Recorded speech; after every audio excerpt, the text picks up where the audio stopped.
सर्वसामान्य कुटुंबातून आलेल्या मराठमोळ्या मुलीने सगळ्यांची मान उंचावणारे काम केले।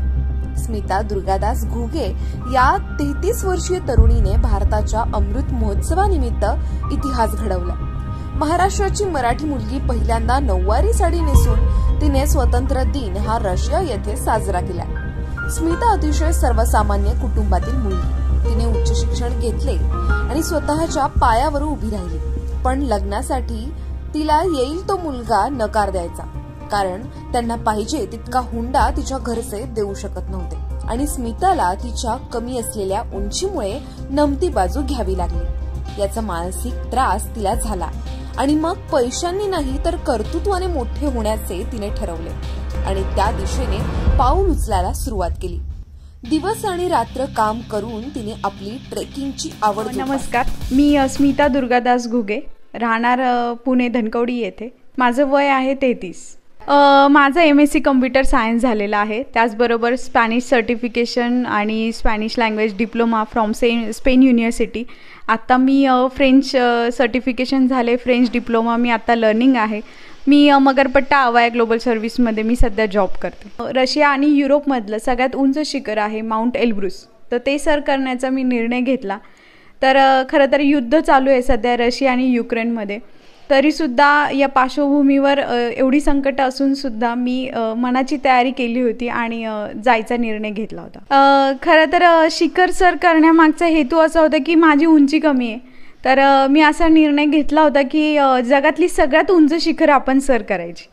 त्याच्यामुळे हा एक माझा एक मेन हेतू होता आणि त्याच्यामुळे रशिया हे जगातलं आणि युरोपमधलं जे माउंट एल्ब्रुस आहे सगळ्यात उंच शिखर आहे, ज्याची उंची आहे 18,510 फूट 5,642 मीटर आणि सगळ्यात कमी टेम्परेचर -25 ते -35 डिग्रीमध्ये आम्ही क्लाइंब केले आणि भारताचा तिरंगा तिथे फडकवलेला आहे। पण आम्ही 15 ऑगस्ट रोजी तिथे होतो आणि नऊवारी साडी नेसून मी खरं तर तिथे भारताचा 75 फुटी तिरंगा फडकवणारी भारतातली पहिली मुलगी बनले। तर मी ह्या क्षेत्राकडे वळाले तर एक मुलगी असते, तिचं शिक्षण होतं आणि ती जॉब करते, त्याच्यानंतर तिच्याकडे एक आई वडिलांकडे येते की तिचं लग्न। तर खरं तर लग्नासाठी मुलं बघताना माझ्याकडे खूप मुलं आली आणि त्यांनी मला हुंड्याची मागणी केली आणि माझं असं होतं की मला हुंडा द्यायचा नव्हता, कारण हुंडा ही बंदी झालेली आहे ऑलरेडी। तरीसुद्धा समाजामधून हुंड्यासाठी मागणी केली जात होती आणि माझी अशी इच्छा होती की आपण हुंडा द्यायचा नाही, कारण आपण कुठे कमी नाही आणि एक स्वतःला कुठेतरी सिद्ध करायचं होतं, कारण हुंडा दिला असता तर तो आईवडिलांचा अपमान होतो।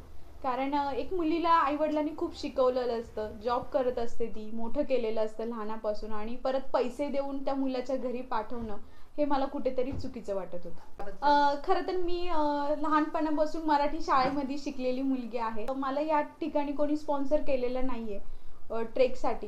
हे जे स्वतः मी पैसे जे माझ्या किलीमांजारोला 3.5-4 लाख रुपये मला खर्च आला, त्याचबरोबर आताच्या या रशियाच्या ट्रेकला मला 4-1 लाख रुपये खर्च आला, हा मी स्वतःच्या खर्चामधून केलेला आहे। आणि खरं तर एक प्रत्येक मुलीला असं असतं आणि किंवा कोणालाही असते की एक ब्रँड पाहिजे असतो, शूज असेल, वॉच असेल, मोबाईल असेल। तर मी खरं सांगू का, माझ्याकडे ब्रँडेड क्लोथ्स किंवा वॉच, मोबाईल, शूज अजिबात नाही आहेत। का तर मी असं म्हणेन की प्रत्येकाने स्वतःचा ब्रँड बनवा आणि स्वतः ब्रँड बना। मी पण एक सामान्य कुटुंबातली मुलगी आहे, एक छोट्याशा घरामध्ये राहते, तर खूप लोकांचं असं म्हणणं होतं की यार ही छोट्या घरातली मुलगी आहे आणि ही कुठपर्यंत जाईल, काय करेल, ही एवढी मोठी मोठी स्वप्न बघतीये।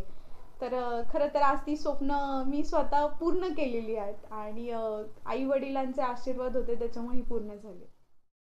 माझ्यासाठी आणि पूर्ण महाराष्ट्रासाठी हा अभिमानाचा क्षण आहे। अत्यंत त्रासात आणि प्रतिकूल वातावरणात महाराजांची प्रेरणा माझ्या मनात होती। माझे कुटुंब, आनंद बनसोडे आणि महाराष्ट्रातील तमाम लोकांमुळे हे यश मिळाले असल्याचे स्मिता हिने सांगितलंय।